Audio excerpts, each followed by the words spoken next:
Welcome and thank you for joining me today. I am very excited that you took the time to join me. Hail, hail, hail. Hail to the primal lights. Who is Amun Ra? Because see, many ones are getting Amun Ra mixed up because they're thinking Amun Ra is the Self-Supreme. Amun Ra is not the Self-Supreme. Amun Ra is a self-replica of Ra. And Amun Ra is the feminine self of Anubis, who plays the role of Jesus in the world. Who is Amun Ra? One of the feminine self of Supreme Ra, of Ra. And Amun Ra is playing the invisible world. The invisible world is below the earth. So the earth is on top and this is Geb, right? Below the earth, this is the invisible world. This is the reason why. Do you ever see science and all the science is showing you below the earth?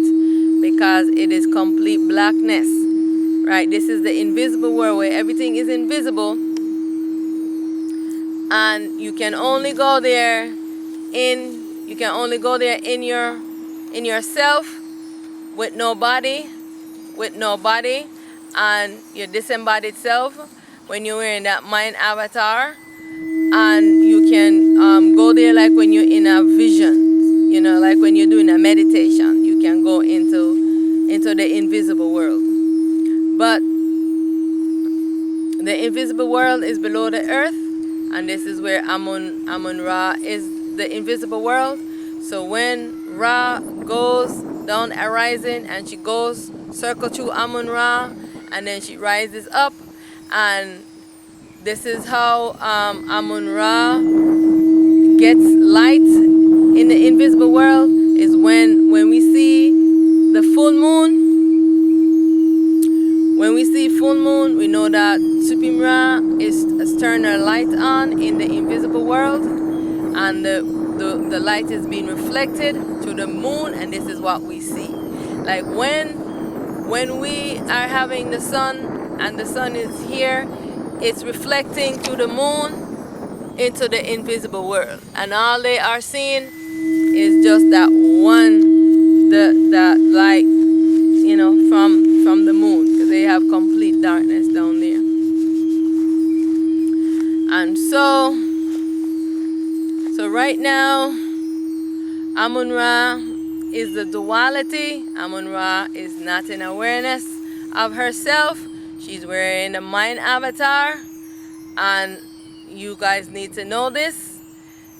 The Supreme, who is creating this world and is managing the world, this is Aten Ra. All of the selves in here, and including all the human beings, these are Aten Ra. Of course, except for the primalite self, the duality selves, the manifest and the unmanifest, and also from the void self dualities. They are in the world, and of course, excluding them. But every other selves in the world, they are Aten Ra. So it's not Amun Ra, Aten Ra. The two being is the world and oneself, Aten Ra, Amen. Aten and Amen makes oneself. But Amen was in the duality, yes, and was playing rivalry to his feminine self, Aten Ra. Yeah, so you want to know the truth? This is the truth. You want to know the truth? See it within yourself, soul. Stop attaching yourself to Amun Ra, to all of these dualities. You're calling on all these dualities. To Tahuti, to thought. Thought is Satan. That's the role that he was playing. Crazy mind, and so wild and finicky. Oh my goodness. When he comes into this body, you can't catch him. He's running all over the place. The last time he came, I knew exactly that it was him. The way that he was just running around wild in the body, and the self can't catch him because he's so slippery. He's like trying to hold on to some slippery thing. You're trying to run and trying to get something slippery, just keep falling and dropping. This is how thought is. Oh my God, the Supreme Selves, they can't catch him. It is so hard to hold him. Oh my God. And I said, no, this has got to be thought, because there's only thought that behave like this. And then I said, is this thought? Yep, it was him.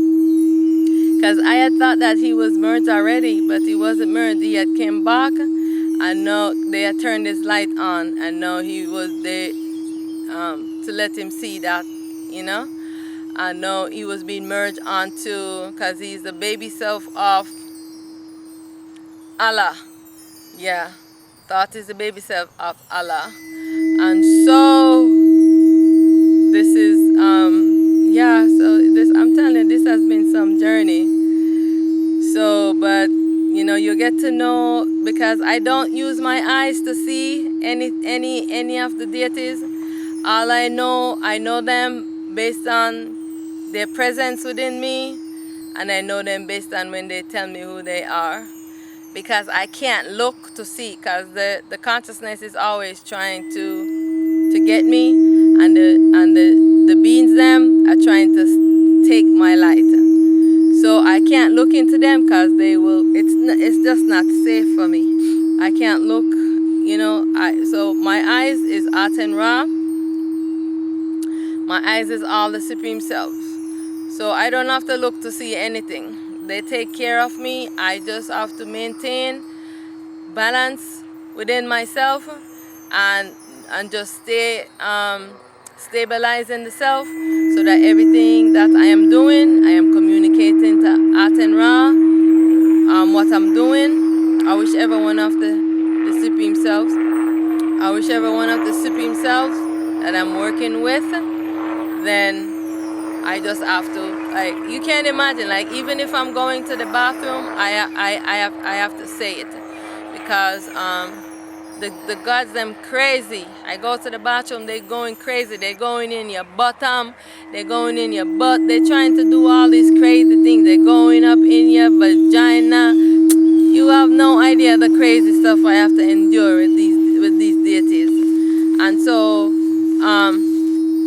Aten Ra have to, like, get them out and make sure, and Aten Ra, or whoever I'm working with, and also Shiva Shambho. So Shiva Shambho never leaves me. And so this is what's happening.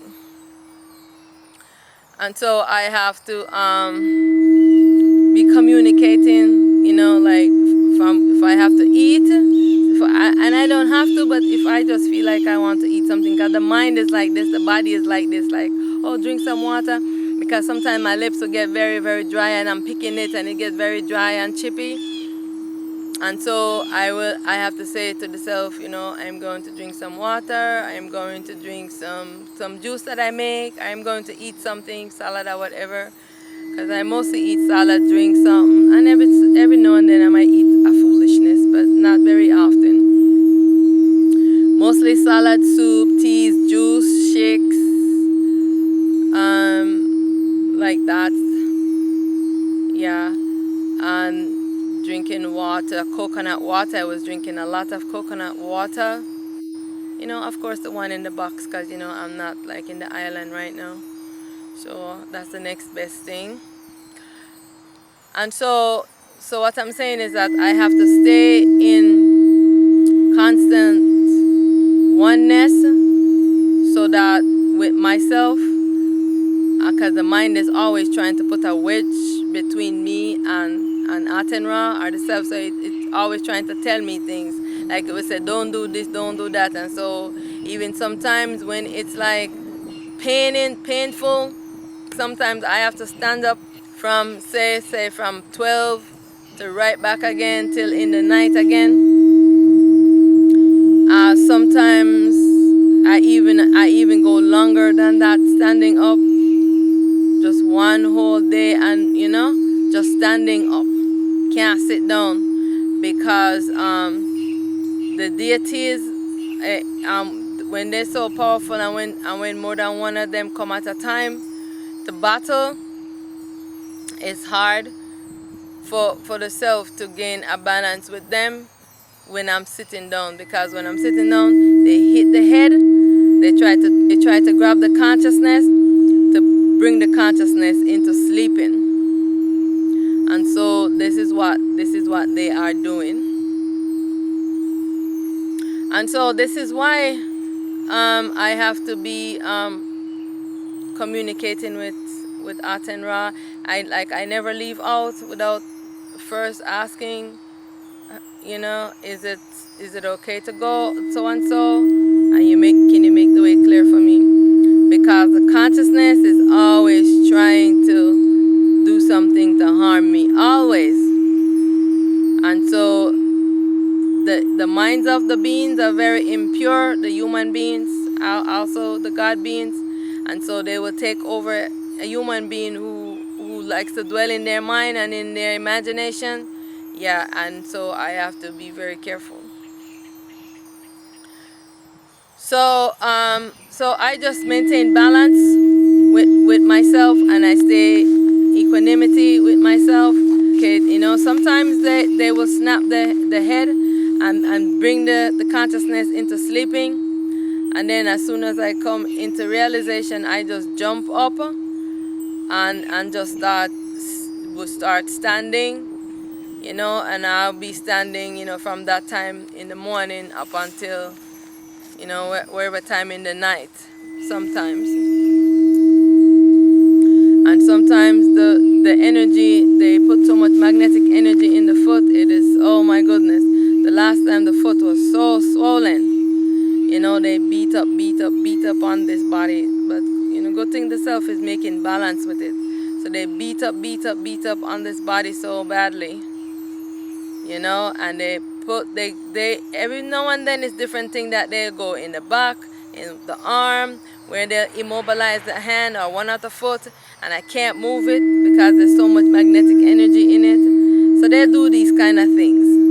They'll try to reprogram the mind. Yeah, so this is why they always go into your head, so that they can reprogram your mind. And they use the knots, like little knots. They would just create some knots, and I just feel the knots start going up my nose, and then I have to quickly just do this to knock it out, because they're using the knots to reprogram the consciousness. The consciousness eat the knots. Yeah, consciousness is crazy. This is why all of the duality, that's why all of the beings that they create, they are reptilians, and many of them, they're very monstrous looking, and because the mind does not have any light, so it cannot create anything beautiful. It can only create ugly and scary things, monstrosities. Yeah, because it doesn't have any light, and the mind is evil, because the mind is just corrupted. And so this is why the mind only create those kind of beings. So when you are encountering them, they might show you one aspect of themselves, how they look, but you don't have a true idea about what they look like. Like Seth was a big monstrosity. I sometimes I would see his hand.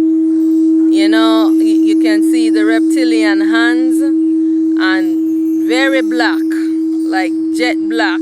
So all of the mind beings in the duality, this is why they are like that. But they are ourselves.